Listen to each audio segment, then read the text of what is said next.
Here's the Historical Museum and the Fort Pierce signature pretty benches. Let's go on into the museum.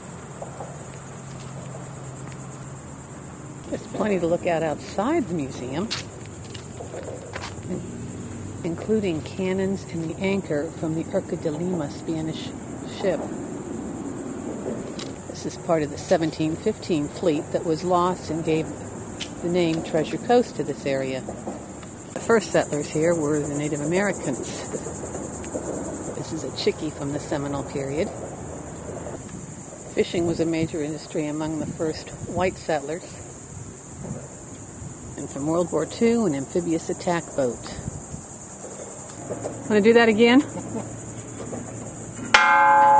Okay, we know you're here.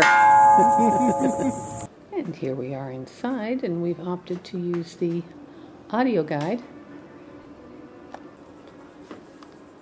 This first area is on the original Florida citizens, or natives. These were the A's from approximately 12,000 years ago. In the 1500s, the Spanish came to Florida.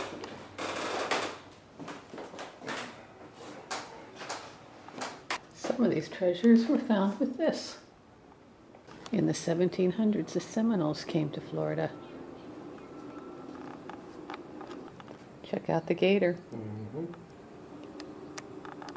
The Seminoles are known for their beautiful patchwork clothing, which was made possible by bringing them the sewing machine. Everyone in the family had work to do, and they lived in the chickie. Pop quiz. A chickie is a bird, a Seminole dwelling, or a tropical plant? And the answer is a Seminole dwelling. Did you answer correctly? Some wonderful exhibits. And this is what Fort Pierce looked like back in the 1830s. This is Lieutenant Colonel Pierce. Fort Pierce was named for him. Wildcat was one of the main Seminole leaders.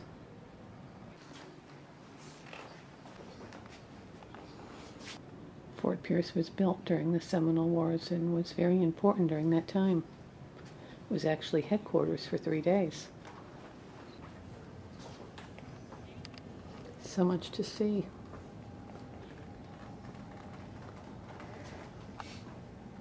Scary. In the 18 and early 1900s, fishing and boating was very important in this area. In the late 1800s, pineapples were a major cropping industry in St. Lucie and Martin County. They sure did grow them big in the old days.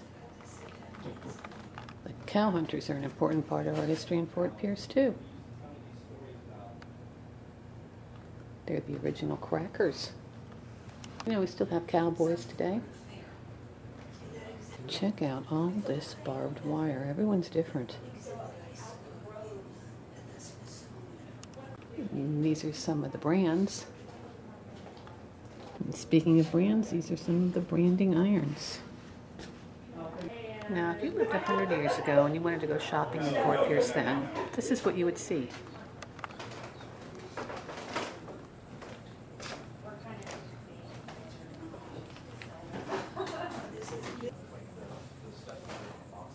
The latest styles. The latest in beachwear. Here's the newspaper office.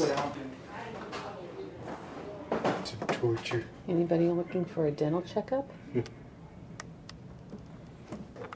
Now, if you've ever been to Fort Pierce, you've seen the Cobb General Store. And this is sort of what it looked like about 100 years ago. Game of checkers by the stove. Be right there. The cash register. And all the things that you might want to buy.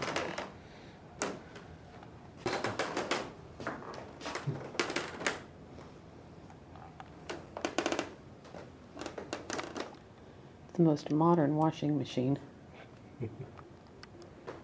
And the latest in lawn mowers. This is the World War II room. It tells us that 110,000 men may have processed to the Navy base here back in the 1940s. This diorama shows what the Coast Guard station in Fort Pierce looked like back in the 1940s. What it looks like today. There's many, many artifacts on display. I think the pillow's great.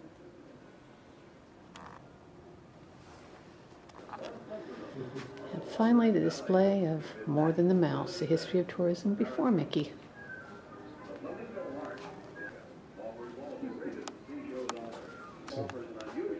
Nope, you did. This has been a lot of fun. We've hoped that you've enjoyed the daycation in Fort Pierce. We've shown you some really fun things to do. So until next time, this is Mary Jo and Greg for Off the Trails. Bye.